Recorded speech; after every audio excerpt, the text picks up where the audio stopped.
Set up your Echo Auto. Complete your setup process when it is safe to do so.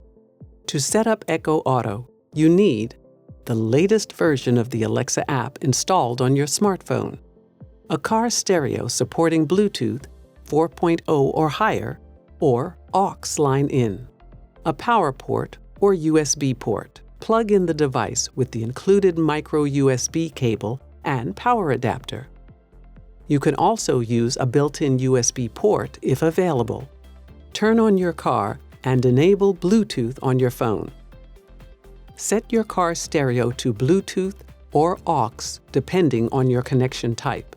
If your car stereo doesn't support Bluetooth music streaming, you can use the included auxiliary cable to connect the device to your stereo. To complete device setup in the Alexa app, open the More menu and select Add a device. Select Amazon Echo and then Echo Auto. Follow the instructions to set up the device.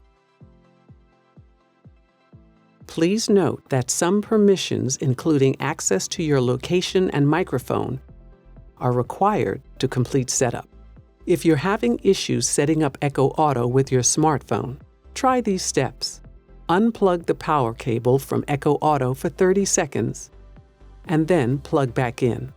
Check for a sweeping orange light. If you don't see the light, hold the Action button for 8 seconds to put the device in setup mode. In the Alexa app, go through the device setup steps again. You can also pair Echo Auto with a second user. Press and hold the Action button for 8 seconds to put the device in pairing mode. Then, go through the setup steps again. Position the device so the LED light bar faces you. You can leave Echo Auto plugged in when you're not driving. When your car is off, Echo Auto doesn't draw power.